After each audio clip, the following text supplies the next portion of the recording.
तो दोस्तों शुरू करते हैं आज की इंफ्रा न्यूज। पहली खबर जो आ रही है वो है गिफ्ट सिटी या Gujarat international finance tech city से, जहां पर पीआरटी सिस्टम्स लगाने के लिए कंसल्टेंट्स कॉन्ट्रैक्ट के लिए 5 कंपनीज ने बिड सामने रखी है। तो दोस्तों ये PRT basically personal rapid transit system है और कंसल्टेंट इसके लिए जो है वहां पर अलग अलग आए हैं सामने, जो कि डेवलप करेंगे एक ऐसा सिस्टम जहां पर आप कह सकते हो पॉड बेस्ड टैक्सीज या जो छोटे वेसल्स होते हैं 5-6 लोग बैठकर एक बार में जा सके एक से दूसरे कोने में, उस तरीके के वेसल्स या व्हीकल्स डेवलप करने का काम ये करेंगे ताकि गिफ्ट सिटी के अंदर आगे जाकर पब्लिक ट्रांसपोर्टेशन बन पाए। तो दोस्तों यहाँ पर वैसे ये प्रॉपर्ली डिफाइन नहीं किया गया है कि एग्जैक्टली कौन सा सिस्टम चाहिए। जो कंपनी आएगी वो अपना प्रपोजल सामने लेके आ सकती है, लेकिन जो है इसके एट्रीब्यूट्स को डिफाइन किया गया है। तो 4 to 8 पैसेंजर्स, ड्राइवरलेस होना चाहिए एक जगह पे, पॉइंट टू पॉइंट ट्रैवलिंग होना चाहिए, सेफ होना चाहिए, सस्टेनेबल होना चाहिए, स्मार्ट एंड ग्रीन प्रिंसिपल्स पे वो चलेगी। इस तरीके से ये प्लान्स होने चाहिए। अगर बात करें कि कौन कौन सी कंपनीज ने यहाँ पर बिड सामने रखे हैं, तो ऑरोंडे, तबर ऑल्टोने, इंजीनियरिया, Bernard consultants, DB engineering and consulting, KNG projects, Rina consulting, इन कंपनीज ने अप्लाई किया है। तो काफी ज्यादा बाहरी देश की कंपनीज भी यहाँ पर है।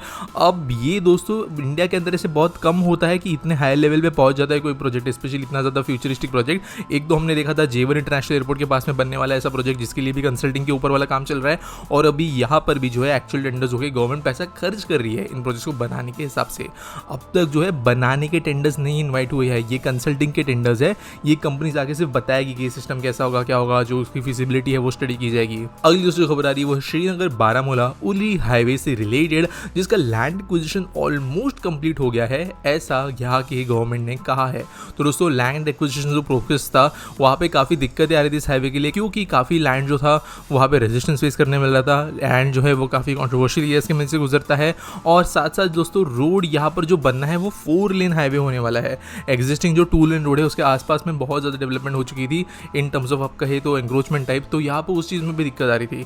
टोटल 823.45 करोड़ रुपीज़ जो ओवरऑल प्रोजेक्ट कॉस्ट है, इसके अंदर यहाँ पे बहुत बड़ा पैसा जो है इसी के अंदर खर्च किया जा रहा है। लेकिन क्योंकि अभी ये लैंड एक्विजिशन कंप्लीट हो गई है, तो ये हाईवे ज़्यादा स्पीड में बनते हुए नजर आएगा और एक्चुअली में कंप्लीट होता हुआ नजर आएगा। अगली खबर दोस्तों जा रही है वो है मुंबई रेल विकास कॉर्पोरेशन या MVRC लिमिटेड, जिन्होंने कई इंपॉर्टेंट रेलवे स्टेशन को डीकंजेस्ट करने के लिए आने वाले सालों के हिसाब से प्लान्स बनाए हैं। और साथ साथ दोस्तों से इतना डीकंजेस्ट करने के लिए, लेकिन आने वाले समय में मुंबई लोकल ट्रेन्स के अंदर और क्राउडिंग बढ़ेगी, उसको हैंडल करने के हिसाब से ये प्लान सामने रखे गए। तो प्लान्स की अगर बात करें तो 6 रेलवे स्टेशन का यहाँ पर रीडेवलपमेंट बोला गया है। वैसे 18 स्टेशन शॉर्टलिस्ट किए गए थे सेंट्रल वेस्टर्न रेलवे के अंतर्गत, जिनमें से 6 स्टेशन को सिलेक्ट किया गया है। बात करें स्टेशन की तो ये है खार रोड, कांदिवली, मीरा रोड जो वेस्टर्न लाइन पे आते हैं, और सेंट्रल लाइन में बात करें तो ये है घाटकोपर, नेरल, कसारा। तो ऐसे ये जो 6 स्टेशन है इनको रीडेवलप कर दिया जाएगा बहुत बड़े स्केल के ऊपर। वैसे दोस्तों इनमें से कुछ स्टेशन के ऑलरेडी वर्क ऑर्डर्स दे दिए गए थे, वहाँ कहीं कहीं पे सेंट्रल रेलवेज का भी इनिशिएटिव था। सेंट्रल रेलवेज मतलब मैं यहाँ पे बात कर रहा हूँ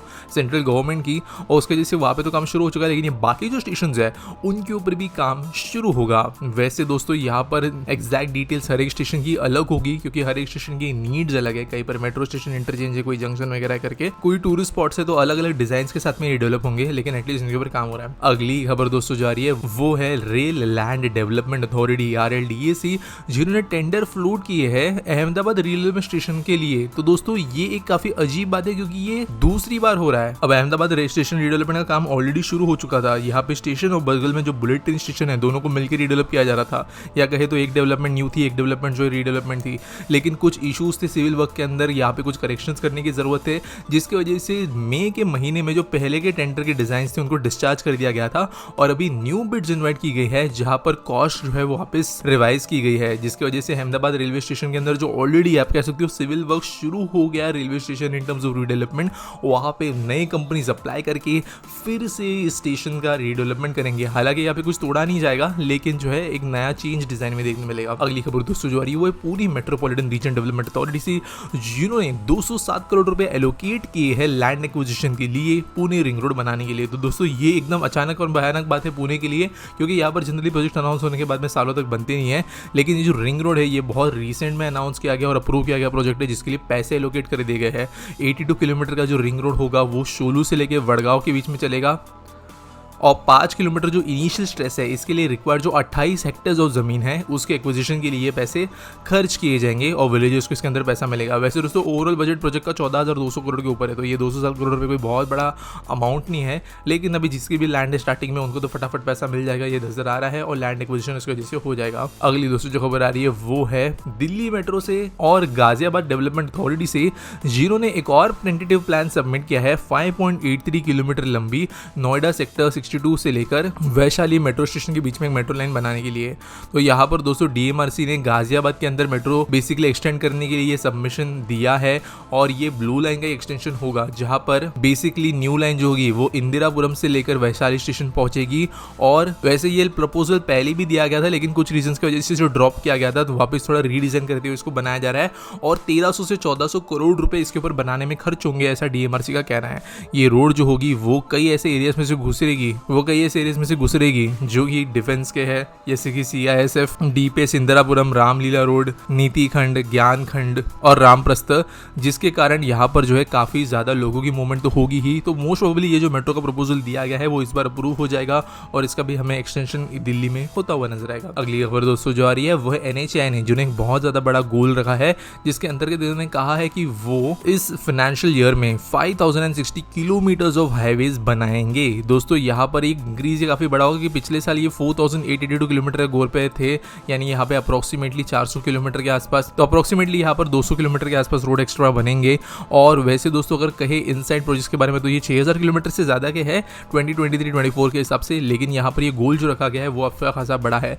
न्यू प्रोजेक्ट जो लॉन्च हुआ है वैसे वो भी 5000 किलोमीटर से ज्यादा है, तो एनएचए के पास में काम करने के लिए बहुत ज्यादा पड़ा है और गोल्स भी इन्होंने उसी हिसाब से बहुत बड़े रखे हैं। आज के आस्क सवाल के बारे में बात करें तो स्टीव डी पूछते हैं, whenever I see Indian buildings across the internet, why are algae stains and mold built across up so common? Why doesn't the government adopt methods prevent that, as not doing makes new buildings turn into old in a very short time? तो देखो यार, पहली बात जो private buildings है ना उनके ऊपर गवर्नमेंट कुछ भी नहीं कर सकती। गवर्नमेंट सिर्फ और सिर्फ बिल्डिंग के एस्थेटिक्स सही रखिए, इसके लिए कर नहीं सकती। अब डेवलप देशों के अंदर हालांकि ये होता है, जहाँ पर बिल्डिंग की बाहर से शक्ल सूरत कैसी दिख रही है, इनफैक्ट आपके खुद के घर की बाहर से शक्ल सूरत कैसी दिख रही है वो भी गवर्नमेंट कंट्रोल करती है। अगर आप नहीं रखते हो, चाहे आपके पास पैसा हो ना हो, अगर आप ठीक से गार्डन मेंटेन नहीं कर रहे, पेंट मेंटेन नहीं कर रहे, तो वहाँ पे फाइन भी नहीं लगता है, वहाँ पे आपको जो है उस लोकेलिटी में रहने से मना भी कर दिया जा सकता है। लेकिन इंडिया के अंदर जो एक डेवलपिंग देश है और कहीं ना कहीं पर हमारी पर कैपिटा कम है, वहाँ पर गवर्नमेंट ऐसा फोर्स नहीं कर सकती कुछ भी करने के लिए। अब मोल्ड बिल्ड की बात करो, देखो यार एक बात समझो, जो भी आप यूरोप की बिल्डिंग्स देखते हो या यूएस की बिल्डिंग्स देखते हो या कहीं दूसरे देशों की बिल्डिंग्स देखते हो जो ट्रॉपिक्स में नहीं है, वहाँ पर कहीं ना कहीं पर क्लाइमेट एक बहुत बड़ा फैक्टर प्ले करता है। अब जो मोल्ड होती है, फंगस होती है, या बारिश के बाद में जो छींटे लगने की वजह से बिल्डिंग का पेंट खराब होता है, ये नॉर्दर्न एटमॉस्फेयर या सदर्न एटमॉस्फेयर जो है, ट्रॉपिक्स के बाहर का जो एटमॉस्फेयर है, वहाँ पर क्लाइमेट ठंडा होने की वजह से इतनी तेजी से ग्रो नहीं करता। एट द सेम टाइम यहाँ पर ह्यूमिडिटी और ड्राइनेस हमसे बहुत ज़्यादा है, जिसकी वजह से यहाँ पर फिर से वेजिटेशन ग्रोथ इतना अच्छा नहीं होता है। वहाँ पर अगर आप बिल्डिंग पे पेंट कर देते हो तो आपको वो पेंट जो है सालों साल अच्छा नजर आएगा वहाँ के क्लाइमेटिक कंडीशंस की वजह से। वहीं पर इंडिया में बात करें तो हम ट्रॉपिकल क्लाइमेट में है, हमारे यहाँ पर मानसून कई महीनों तक रहती है, फॉरेन में मानसून का सीजन नहीं होता, वहाँ पर रैंडमली बारिश होती है बस। At the same time climate के अंदर हमारा टेम्परेचर ज़्यादा है जो और ज़्यादा प्रमोट करता है इस मोल्ड की ग्रोथ वगैरह को। और साथ साथ जैसे मैंने कहा कि हम एक डेवलपिंग पर कैपिटा कम होने वाले देश है, तो जहाँ पर हम बहुत ही ज़्यादा हाईटेक हाईली एडवांस जो 10,000 रुपये बाल्टी वाला पेंट आता है वो पेंट हर एक पर्सन अफोर्ड नहीं कर सकता। हालांकि कुछ जगहों पे अर्बन एरियाज में होने लग गया ये सब, लेकिन हर कोई जो है एक्सटीरियर पेंट के लिए बहुत ज़्यादा खर्च नहीं कर सकता। तो ये 2-3 फैक्टर्स मिलकर हमको जो है कहीं ना कहीं पर बिल्डिंग्स को मेंटेन करना डिफिकल्ट बनवा देते हैं कंपेयर टू कई जो बाहर देशों की बिल्डिंग्स होती है उनके हिसाब से, और गवर्नमेंट इसके अंदर कुछ खास नहीं कर सकती। बस इसका एक ही चीज़ होगा कि जैसे जैसे इंडिया का पर कैपिटा बढ़ता है, लोगों की स्पेंडिंग पावर बढ़ती है, इतनी बिल्डिंग्स हम बना सकते हैं कि बाहर से दिखने में भी सुंदर अगर वो करनी है तो उसके लिए हमें अपना कॉस्ट प्रोहिबिटिवनेस का इशू ना आए, तो उस टाइम पे हमें फिर वो टाइल्स के फसाड हो गए, अच्छे क्वालिटी के पेंट्स हो गए, बाहर की तरफ दूसरे मटेरियल्स यूज़ करना जैसी चीज़ें हो गई, प्रॉपर एस्थेटिक डिज़ाइन बनाना होगा, ये चीज़ों के ऊपर हम तब फोकस कर पाएंगे और तब जाके ये चीज़ें बेहतर हमें बनते हुए नजर आएगी। तब तक जो है हमें इन चीज़ों को सहना ही पड़ेगा। उम्मीद करता हूँ आपको सवाल का जवाब मिल गया होगा। आपके पास कोई सवाल है आप नीचे मुझे कमेंट्स में #AskPT के साथ में वो पूछ सकते हो। इसके अलावा अगर आप न्यूज़ सबमिट करना चाहते हो तो उसके लिए भी आपको एक लिंक मिलेगी डिस्क्रिप्शन में। अगर आप फर्स्ट देते हो कोई न्यूज़ देने वाले तो आपको क्रेडिट्स मिलेगा हमारे टाइम स्टैम्प्स के अंदर। वीडियो अच्छा लगा होगा तो लाइक करना, चैनल को सब्सक्राइब करना, हम 5 लाख के बहुत करीब है और मिलेंगे अगली वीडियो में।